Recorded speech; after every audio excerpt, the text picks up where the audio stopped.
Hello, everyone, and welcome back. So, I got this comment from one of you in the audience several weeks ago asking me to sum up what's actually going on in America right now, because a lot of you are watching from outside the United States. So, you're looking at American media, trying to figure out what exactly is happening here. And this comment specifically talks about a couple of different things, including, perceptions that fascism is rampant in the United States, everyone's losing their jobs, and that the president is preparing the military and going to war against protesters. So I want to talk about the protesters specifically in this video, because I think that relates to the broader narrative around the breakdown of the rule of law in this country and kind of gives you an idea of where things are going. So I can give you my opinion as someone sitting here in the United States, someone who's worked in the government, someone who kind of understands how things in DC work, someone who's been at protests in the past, someone who was anti-Trump and is now Trump. But of course, I'm not going to be able to give you a perfect picture of what's going on. So I'll give you what I can give you. I personally think the United States is heading down a dangerous path, but I wouldn't necessarily say that things have gotten completely out of control just yet. I think average people are still going about their daily lives completely normal. I mean, I've had interactions with people who, if they knew my political beliefs, would be very offended by me. I'm talking like your typical baristas with the multicolored hair, nose rings, and the face masks on that clearly denote, where they sit on the political spectrum. People like that, if they knew who I voted for and what I believe, would they want to cause me harm? Maybe, but in day-to-day interactions, that stuff isn't coming up. So as of right now, day-to-day, average daily life for Americans, not being disrupted by what's going on. A lot of the stuff you're seeing specifically as it relates to protests is really affecting a minority of people, and even then, it's not even that significant. The people protesting, ICE detentions regarding immigration enforcement, it's a minority of people. You have to think the vast majority of people, 77 million people in this country, voted for Donald Trump for president. So Donald Trump ran as the Republican nominee in 2024. Kamala Harris was his opponent. She was appointed. That's a different story for another day. But there, we went to the polls in November. We voted. Trump won. And a lot of people, myself included, voted for enforcement of migration issues and holding people accountable. And a lot of this is just pretty logical stuff. It's not like your average American hates migrants or hates immigrants. I mean, this is a country built on immigration. So I'd say the average American doesn't hate these people fundamentally. The average American is concerned about safety. And when we've already seen issues with this, we've seen a number of different high-profile murders of illegal migrants committing heinous acts against American citizens. The average American detests child trafficking. I mean, just look at how persistent people are about wanting the Jeffrey Epstein files released. People here really hate when criminal activity and crimes against children happen and goes unacknowledged. And that's a reality of an open border, is that there are hundreds of thousands of kids who have been trafficked, and we have no idea where they are. If you're not registering yourself at a port of entry, whether you come here illegally or not, if you're not registering yourself and we're not tracking you, we have no idea who you are. We have no idea who's coming into the country. It could be asylum seekers. It could be women and their kids. Or it could be cartels and gang members and people who are trafficking drugs and other people and children. So the fact that we don't know, and the fact that there have already been exposés in the mainstream media, New York Times in particular covered this, of children being exploited by relatives already in the country and then forced to work in U.S. manufacturing facilities. I think there was one in the Midwest where they were making General Mills products. I believe it's General Mills. So things like Cheerios. There were teenagers who were going there, and it's because they were trafficked into the country. So there's that aspect of it. And then obviously, like, there's been some other high profile things that have come to light recently. So was it like a month ago? There was the truck accident in Florida where a Sikh Indian migrant made an illegal U-turn, and now and he made the turn from the far right lane. So he turned to the right, and there was a car coming and hit the truck head on and T-boned the truck, and everyone in the car died. So, average Americans going to the beach, driving down the highway, and all of a sudden you're in a car accident and you die because there's someone who's driving a truck that shouldn't be driving a truck, shouldn't be licensed to drive a truck, can't read U.S. road signs, like pretty like basic things, right? So that's come to light, and so people are just kind of fed up with it. Like, yeah, people are fed up with, illegal migrants getting free housing, getting free healthcare, getting free food, when the average like working class American can barely afford these things. But at the end of the day, like, I think safety is probably the big thing. Like, when you aren't held accountable for your actions, it gives you a green light to keep doing the same things over and over again. So that's what people are doing. They're able to commit crimes, they're able to do things, and those crimes could be acts of murder. They can be not deliberate, so a car accident, trafficking children, trafficking women, like all sorts of different crimes are happening.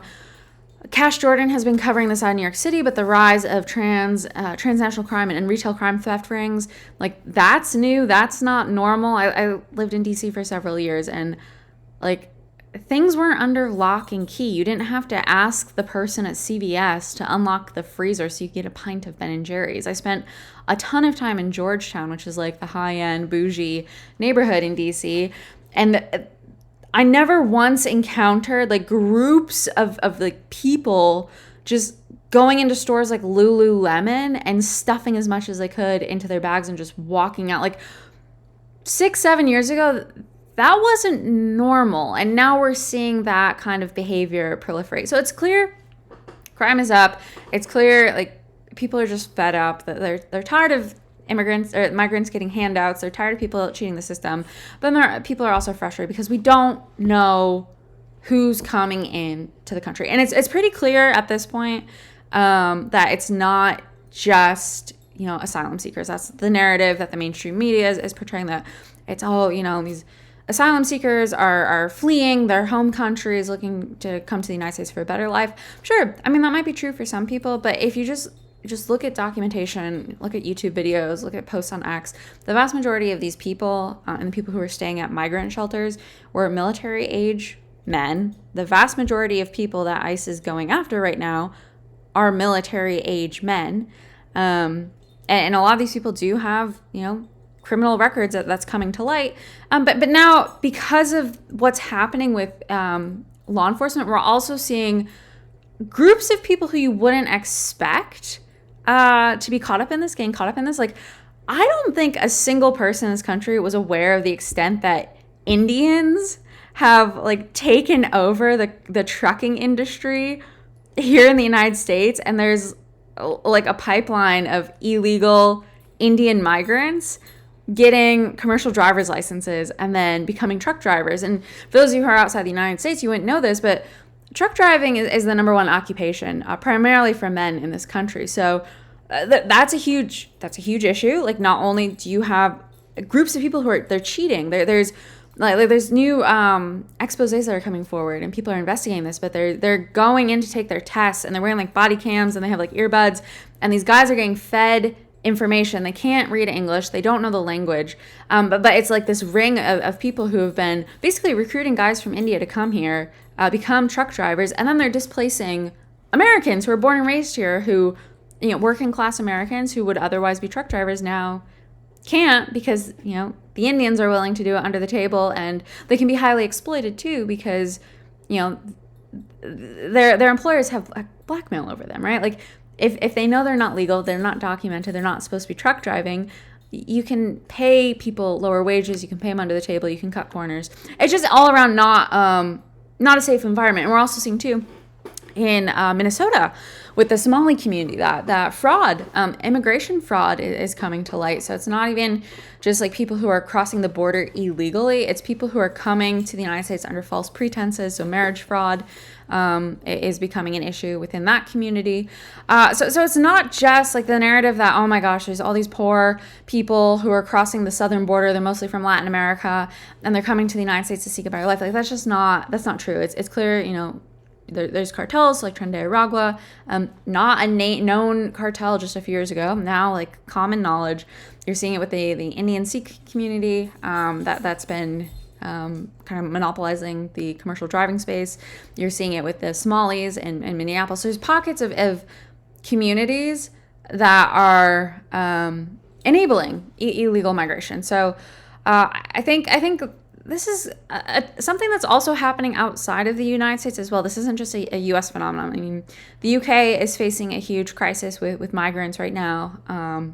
Other parts of Europe are facing crises with migrants. And as Europe is seeing, and as we're seeing here, migrants don't always assimilate. Like, if you don't come through the proper channels to come into a country legally, you're not going to assimilate well. You're going to just kind of stick to yourself, grow your culture, grow your community until you displace the native inhabitants. And that's what's happening. And that's what's happening in different pockets of the United States as well. It's not as widespread as like the UK, for example. But I would say that is definitely, something that's happening. And so the issue with all of this comes down to how it's being discussed in the media. And the media is completely compromised. It's absolutely blatantly lying to the American people. And there's all sorts of proof of this, right? Like the Hunter Biden laptop story, which could have changed the outcome of the 2020 election, was suppressed. There have been 3 different social media platforms on 3 separate occasions who have all come forward and said that folks from the Biden administration had essentially pressured them to suppress conservative and contrarian voices on their platforms. So this includes X, this includes Facebook, and this includes YouTube. And this is one of the reasons why Elon Musk bought X. Not the only reason, but one of the reasons is because of this, because it was very clear that the mainstream media apparatus was trying to control the narrative. You're seeing this now come to light with Russiagate, going back to Trump's first administration, and how there was this huge conspiracy about like Russia collusion. You saw this with the rise of disinformation during COVID. I mean, this wasn't a term people used a decade ago. Like, no one used the word disinformation. And now anytime someone says something and they disagree with you, they'll just say, they'll dismiss it as, disinformation. But you're seeing, lying left and right. And I think, the 60 Minutes interview where Kamala Harris's answers were deliberately misrepresented and edited, and then I think Trump sued them for that.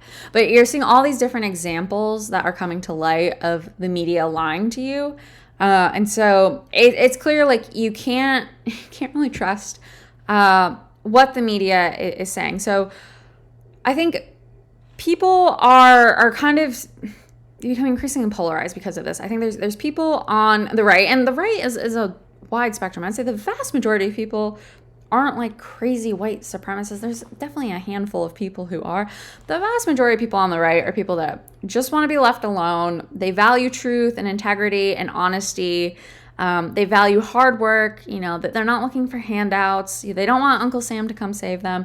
They just want to go to their jobs, pay their mortgage, pay rent, whatever, support their families, go out to dinner a couple times a month, like go on vacation once or twice a year. They just really want to be left alone. It's, people on the right just want to be left alone. They just want to live their lives. It's the folks on the left that have become a vocal, I would say, majority in the country. And they're the ones whose message has become quite amplified. And these are the ones with Trump derangement syndrome. And that's because these people continue to consume news that is coming from the mainstream media, and they are just completely oblivious to what is happening. They believe everything the media is saying to them. And part of the reason they believe this is because there's a hierarchy of information in this country, and your social status is conferred based on the type of information you consume. So if you consume, Alex Jones, Breitbart, or any sort of, right-leaning commentator or right-leaning news source, you're automatically dismissed as someone who is inferior intellectually, academically, culturally, socially. You are like a second-tier citizen. So the folks on the left have like their social status is important to them, and they believe themselves to be on the moral high ground and that they're morally, socially superior to everyone else. So they cling on to these other news sources, your MSNBCs, your CNNs, ABC, NPR, because they believe they believe that is the truth, and that if they were to consume other sources of news, that would somehow, be in violation of the political ideology that they're practicing. And I say this as someone who was on that side. I was on the left, and I used to look down at people who watched Fox News disparagingly. I used to never watch Fox News because I was told it was propaganda and it was all lies. And it wasn't until I had my eyes opened and I started to think more critically that I started to consume that content. I was like, oh, okay, maybe Fox News isn't necessarily wrong. Maybe Tucker Carlson isn't as crazy as I had been told he was. And for the longest time, I didn't watch anything Tucker Carlson because I thought he was off his rocker. But the more you start seeing truth from one side and the lies from the other, it's hard to go back. But the folks who refuse to seek out contrarian voices that disagree with what they have to say and challenge their narrative, these are the ones that are in a TDS echo chamber. And because there's social value ascribed to the type of media they consume, there's a lot of social signaling, virtue signaling, trying to establish that they are part of the tribe, that they are on the right side of history. These people are the ones who are depending on the mainstream media to tell them the narrative. And so over the last decade, what has that media told them? Well, it's told them that Trump is a Nazi fascist dictator hell-bent on destroying America. And this was messaging that has picked up pace over time. It's, it wasn't necessarily like the terms like Nazi and fascist weren't, to my memory, being used frequently in like 2016, 2017, 2018. But all of a sudden this year, basically anyone who's a conservative is a Nazi fascist. And we're seeing evidence of this and proof of this through the uptick in political violence that has been happening over the course of the last year or two. And so, I think people don't necessarily, if you're not constantly exercising your brain, if you're not challenging yourself to look at critical or contrarian viewpoints and engage in critical thinking for yourself and your own personal edification, it's easy to get caught up in the zeitgeist and be brainwashed by it. And so because people on the left are not encountering things that challenge them and disagree with what they believe, they've become increasingly hardened to any sort of opinions that challenge them and any voices, and they've just cast them aside, right? So it's like, okay, if you disagree with something, well, clearly it must be misinformation. Oh, if a family member says something or watches Fox News and you don't like them, okay, well, it's permissible now. You're being encouraged to cut off ties and relations with them. So it's become an increasingly insular community, or an insular group of people who they're just surrounded by people who share the same beliefs as them, and they've come to believe that Trump is taking over. And then they see the immigration enforcement activities where all of us, who are kind of, I'd say, rational people, voted for and support. They see that as evidence of Trump trying to take over. So the same actions can be happening. Like you could have ICE arresting criminals, but if they don't see those people as criminals, if they only believe the narrative that everyone coming into the country is an asylum seeker who's fleeing some sort of violence in their home country and is worthy and deserving of being here, if that is the only narrative that they have heard, and that at the same time, if they've only heard that Trump is an evil Nazi fascist, and then you see the federal law enforcement, so ICE, Homeland Security, FBI, whatever, going after those migrant communities, that reinforces your narrative and your belief, and you think that to be true. And so these people are unfortunately living in a delusion where they think something is true that is not. I would say that, like, the United States is not devolving into fascism. If anything, again, my opinion, the clearest evidence of possibly going down that route was how COVID-19 was handled, and the fact that so many people were coerced into getting an experimental vaccine, the definition of which was changed during that period of time. But so many people were coerced into getting a medical experiment, an experimental treatment, in order to continue participating in the economy. And I say this as someone who, I traveled around the entire country during COVID, and I saw this firsthand with my own eyes. I was asked in Portland, Oregon, of all places where protests are rampant right now, I was asked to provide my vaccination card, a card which I at that time did not have, in order to use a Planet Fitness gym, which is a nationwide gym chain. I was asked to provide proof of vaccination so that the facility could log that information into their records. That's a clear HIPAA violation.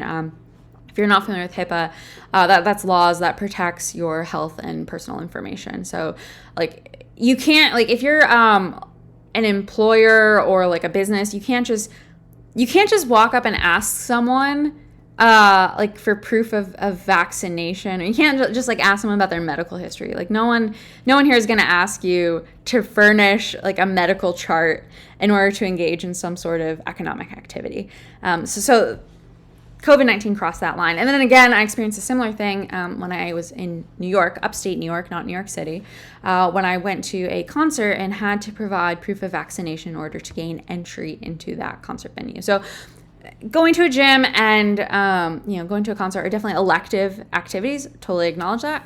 But we also saw during COVID that people were fired for refusing to get the vaccine. People were fired for not getting the shot.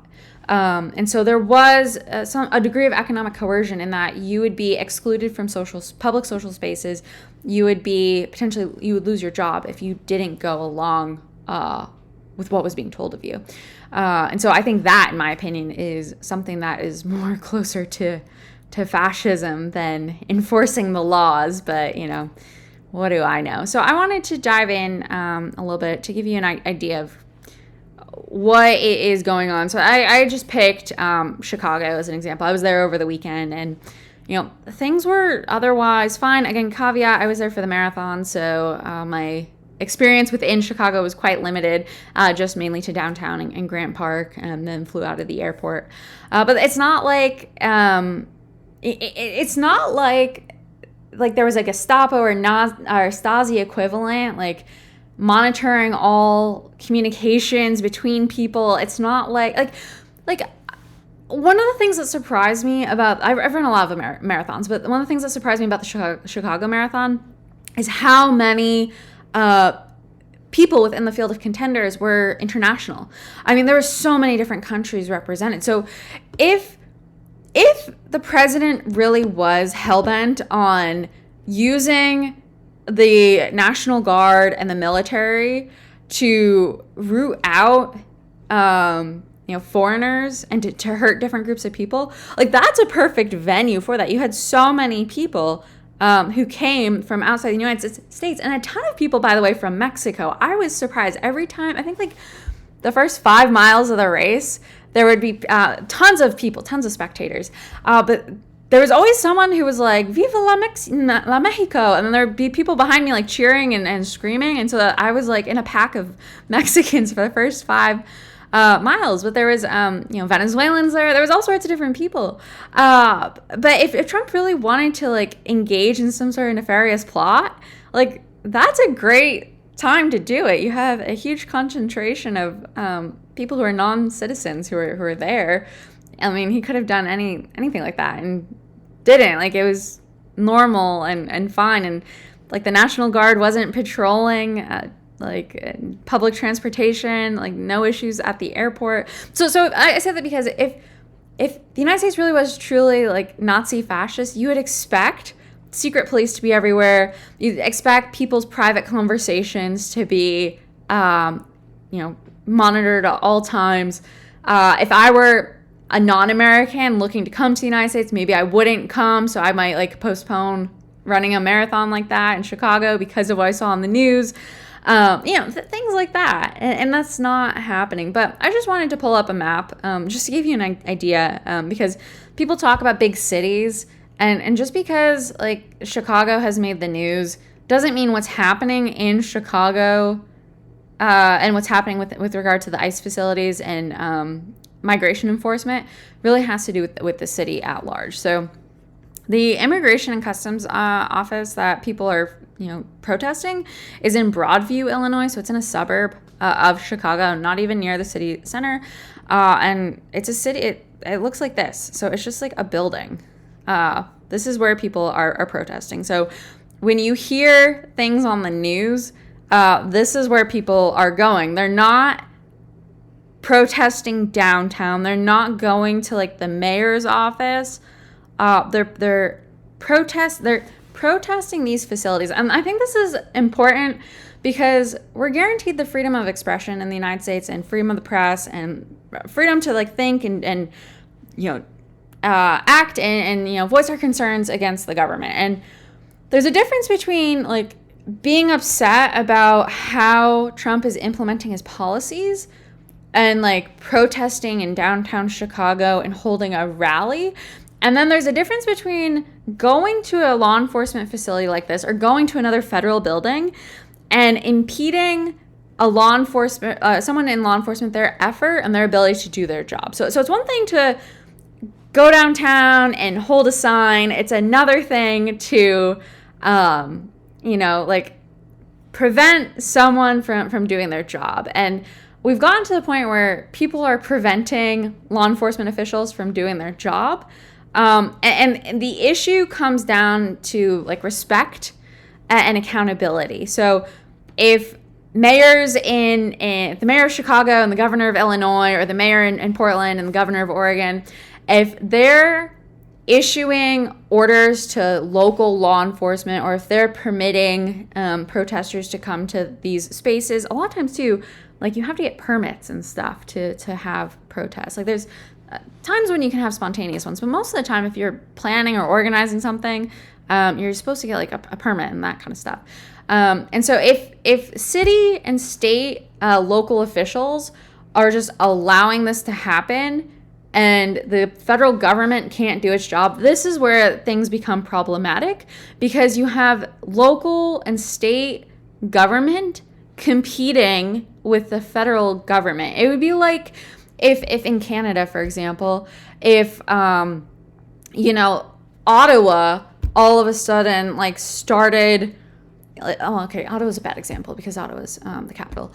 Like, I don't know, like Vancouver. I don't know. Like if the city of Vancouver started telling like the Canadian police or the Royal Mountain Police like how to do their jobs. Like there's Canada has its own provinces, but then Canada is also, I believe, like a federal system, kind of like the United States, where there's like a top level government that tells you, that has nationwide laws, and then every province and every city obviously has their own local stuff. Well, immigration and crossing a border and people coming into a country, that happens to fall under the federal jurisdiction of a country. Like Vancouver, if the policy of the Canadian government is, hey, we're not going to let any more people into the country. We have enough people. Like, we need to figure out what we're going to do with the Canadians we have. And then Vancouver was like, just kidding. Come on. You guys can keep coming in.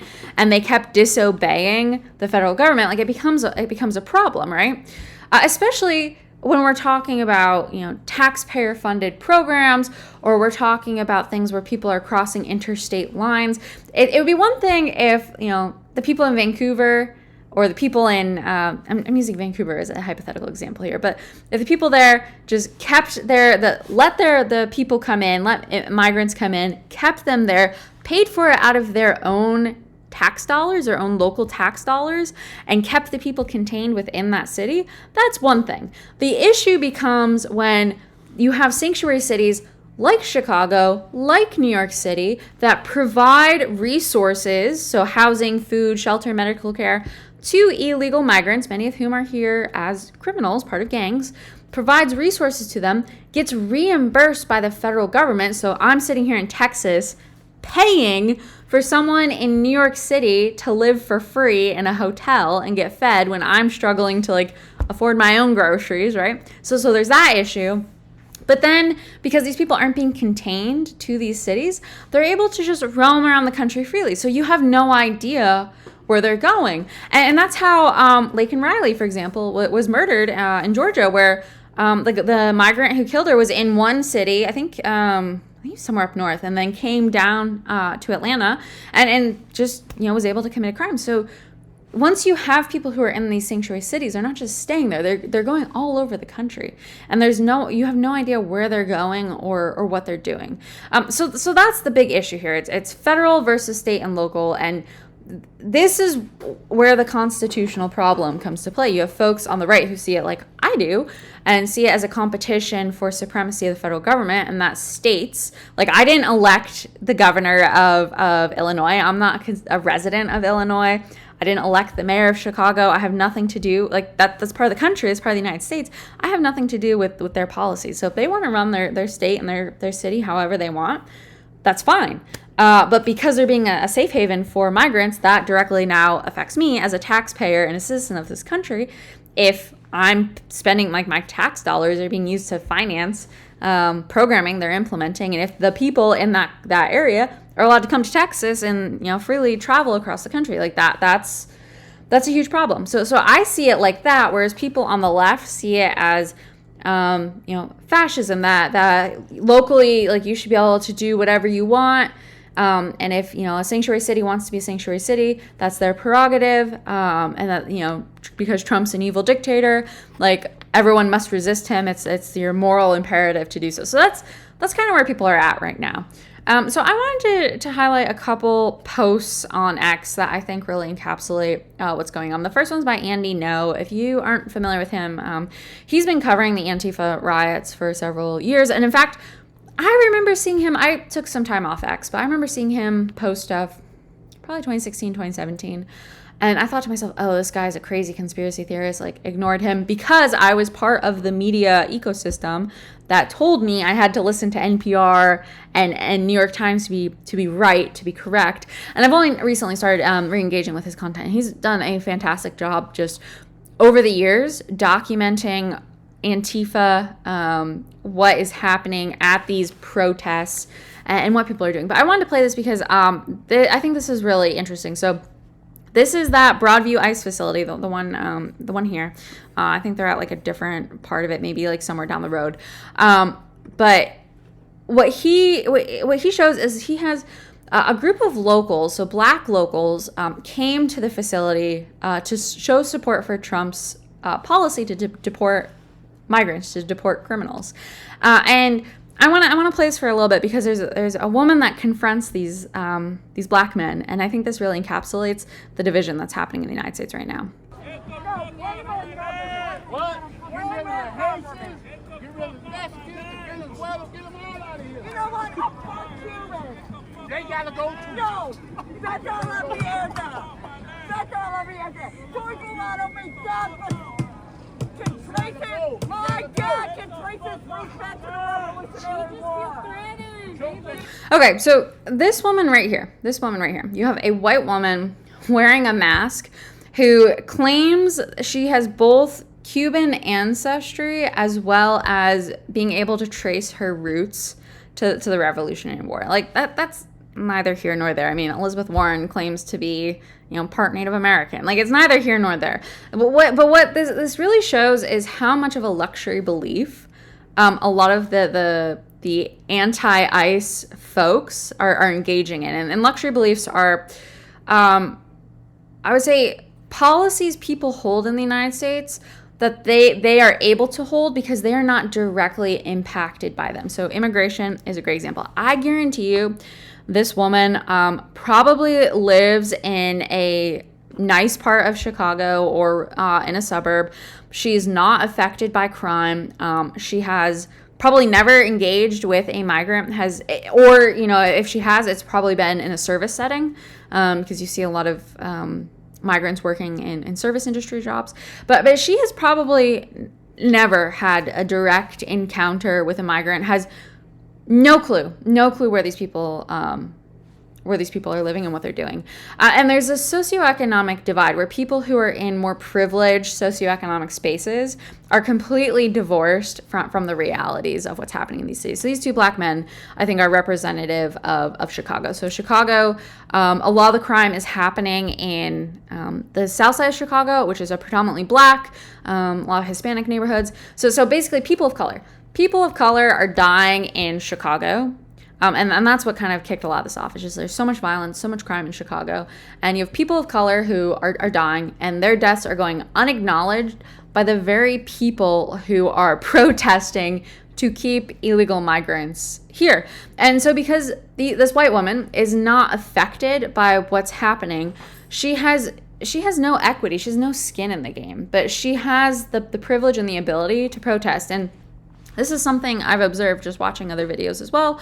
But a lot of the people who are going to these protests, who are going to these ICE facilities, they're going at times of day when average people are working. So I can presume either they are unemployed 20-somethings or they are retired baby boomers. But they're people who, you know, don't have equity. They don't have families, don't have houses, or maybe they're at towards the end of their life, and so they don't really care what's going to happen in the next decade or two. They just care about the here and now. But you have people who are showing up to these protests, and they're engaging in this kind of behavior, and they're completely divorced from the people who have different opinions than them. And the people who have different opinions than them are men like this, who have probably grown up on the south side of Chicago, had friends die, are aware of the drugs and the crime and the guns and the violence, and they just want it to stop. And so they voted for Trump to come in and put an end to it. And now that he's doing that, they're showing up to counter protest with some regard, because they think, women like this are completely off their rocker. But it just goes to show you, if you want to see what's happening in the United States, just watch some of these videos, like these firsthand accounts of people who are at these protests. And just look at the demographics, look at who they are, look at how they dress, look at what they're wearing, and you'll see some clear patterns. And these are not protests as usual. I'll show you one more, because I think this is really important too. This is another one at Chicago, and I want you to look at no, I know this is going to be kind of confusing because people are running and it's very busy, but look at what the protesters are wearing. So you have a gas mask here.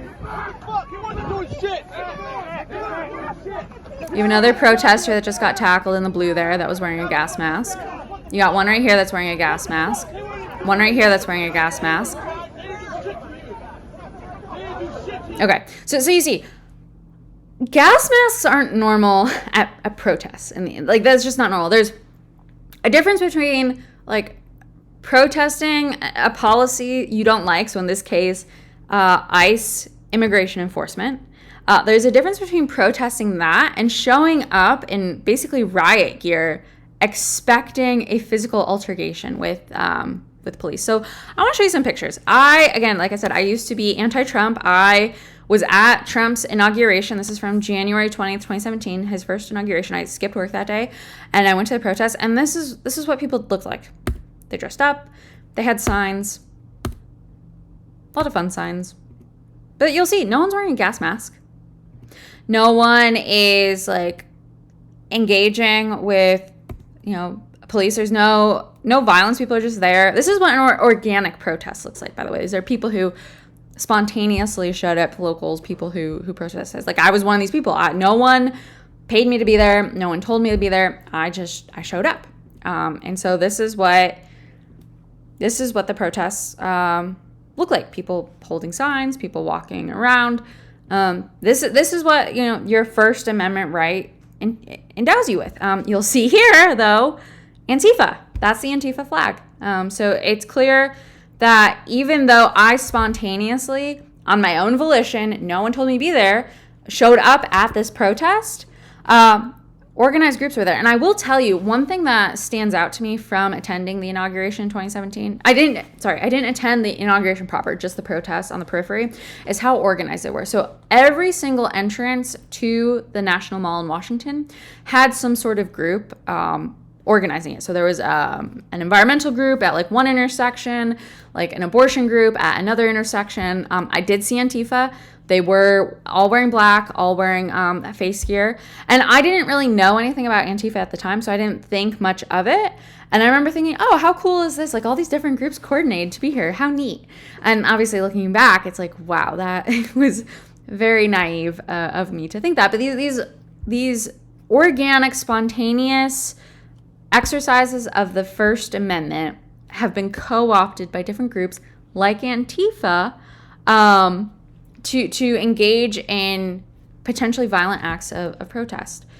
I'll show you that this was the next day. This was the Women's March. Again, lots of people holding signs, lots of people wearing their pink hats.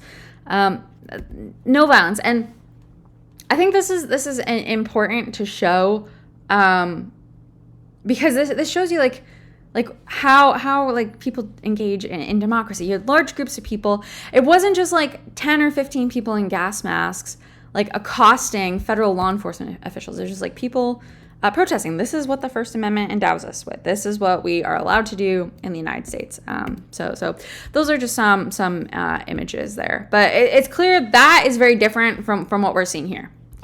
Like this is not people, you have some people holding signs, sure. But you also have people wearing gas masks. And that's just it's not normal.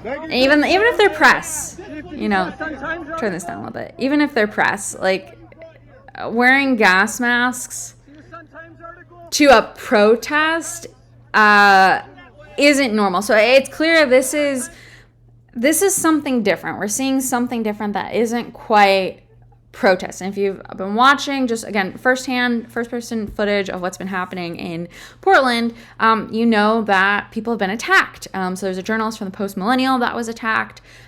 Nick Shirley, who I'll talk about in a minute, was attacked or threatened with attack. Nick Sorter, who's a conservative commentator, was arrested and attacked. So there's clear patterns that are emerging. And so I would just say, if you want to know what's happening in the United States, look at it from as objective of a lens as you can, but then just look at it with your own eyes. Watch some of this footage, compare it to maybe some of your own experiences or, what you would expect of a peaceful protest and look at it. If someone shows up to engage with police in riot gear, like they're asking for a fight, like that's what they're looking for. And so how much of it is Trump being an authoritarian and the federal law enforcement and National Guard being authoritarian? And how much of it is protesters picking a fight and provoking a fight and trying to get a response out of law enforcement that they can then use to say, aha, look, he is an authoritarian. So I would say look at it like that. Okay, last clip I want to show you. This is Nick Shirley. If you don't follow him, I would highly recommend following him. He's on YouTube as well as X, but he's been going to all these protests. He does a ton of fantastic work. He even embedded himself with a gang members in Chicago. So he did like a ride along for a day. Like it was just incredible. Like these guys were just cavalierly walking around town with guns, talking about how, close friends were just shot. Like they went to gas stations and places in town where like things go down all the time. And he just, he went along with them. So if you really want to see what's happening and why like the violent crime is an issue in some of these cities, like definitely check out his stuff. But I want to play what he had to say during President Trump's roundtable the other day talking about Antifa. Please go ahead. Yeah, my name's Nick Shirley. I'm 23 years old. I'm a 100% independent YouTube journalist. And over the past year or so, I've been able to go to 15 countries. I've hung out with people in the gangs of Brazil, in the favelas, in the prisons of Secot. But yet the most dangerous places I have been here in the United States, unfortunately. And I've had the opportunity to show people about the protest Antifa here in the United States, and there's nothing organic about what they are doing here in the United States. I've watched people be bussed in from states. I've watched the same lady at a protest in Atlanta be bused to the protest in DC and then in New York City. There's nothing that is honest about what they are doing. And they have signs. I've seen the same signs here in DC and in London as well. It's a big organization and corporation that they're running.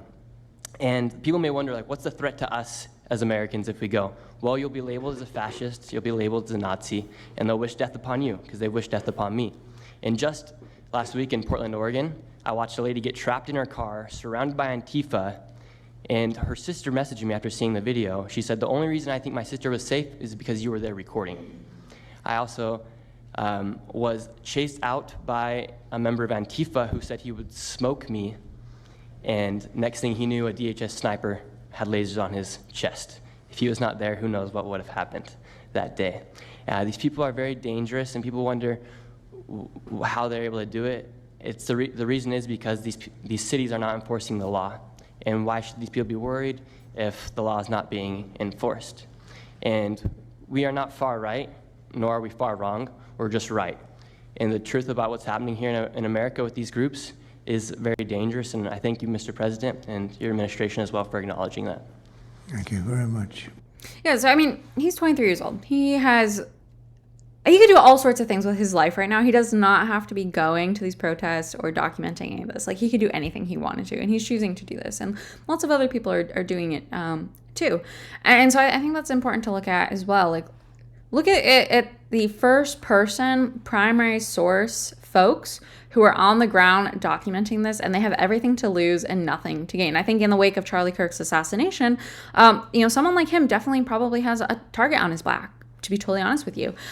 He's not in a safe position. I really hope he has a security detail when he goes to some of these places. But I would look for folks like him, folks like Nick Shirley, because they're the ones who are on the ground. They're documenting things. They're witnessing things with their own eyes. I mean, he has a video up here. I'm not going to play the clip, but and in here he talks about how there's a U-Haul that's dropping off riot gear in Portland. And similar independent journalists also said the same thing about the immigration protests over the summer in Los Angeles, where pallets of bricks magically started appearing right where protests were planned. So it's very clear a lot of these things are organized, they're planned. Again, like, you don't just spontaneously show up to a protest with riot gear, you show up with a sign. So it's clear there's some degree of organization, and I think most people aren't aware of the organization that's happening, but I think those who have been talking about this for a while, Andy No and others who were at that roundtable, they've been screaming from the rooftops about how dangerous a lot of this is, and I think now people are starting to pick up and listen. So